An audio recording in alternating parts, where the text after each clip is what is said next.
Assalamu alaikum. My name is Gulamhusein, and I am a practicing psychologist and the founder of TsaZesh. In this short video, I am going to be exploring the concept of positivity and elucidating the ways in which we can stay positive. It is quite difficult staying positive, especially during these past few months of lockdown, quarantine, and social distancing. There's much that we can do to invoke our positive mindset and make the most of this time that we have, because that is exactly what COVID-19 has done.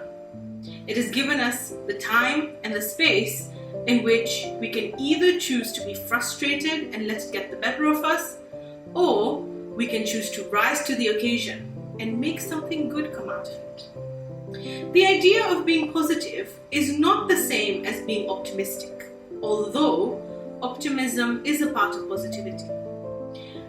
Positivity is very much about seeing the reality of the situation and then choosing to take the constructive part of it rather than those parts that can offer no benefit or solution.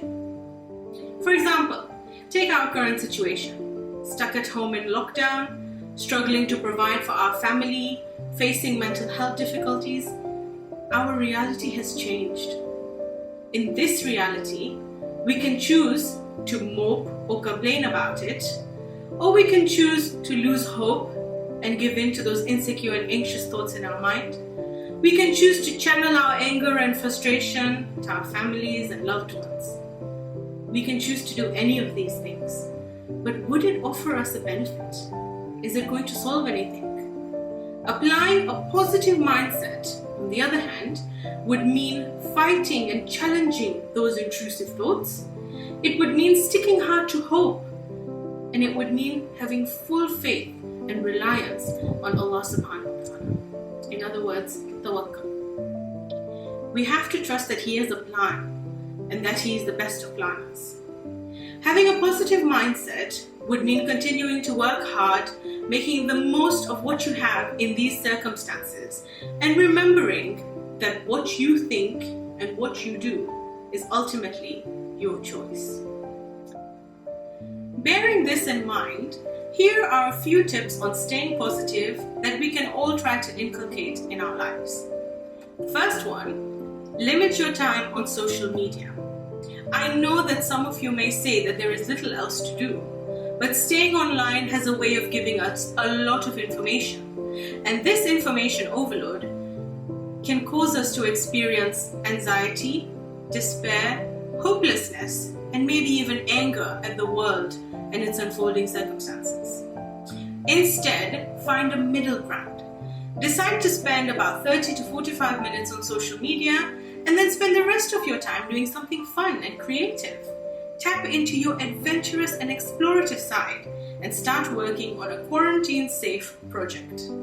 Whether it's creating a new recipe, sorting out your garden, doing an arts and crafts project that you've always wanted to do, or just simply doing anything creative, DIY, and fun.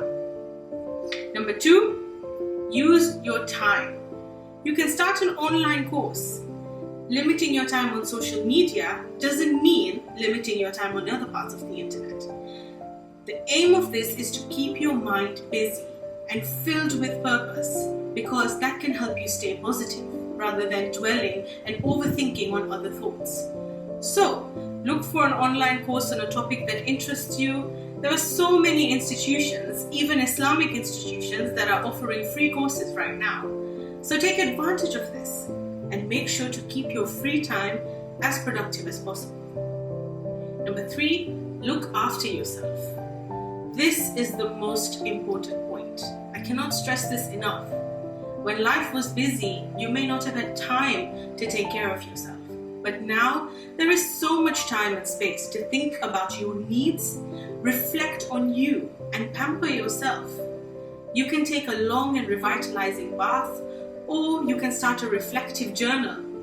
Even take up a new hobby that you've always wanted to do. Whatever you choose, keep that time as yours for yourself. The fourth technique is practicing gratitude. Even during the most difficult times, there is always something that we can be grateful for. The water we drink, the clothes we have, even the air that we breathe with our powerful lungs. These are all things to be thankful for. So, make it a habit to spend at least 5 minutes every day to write down the 3 things that you are grateful for on that day.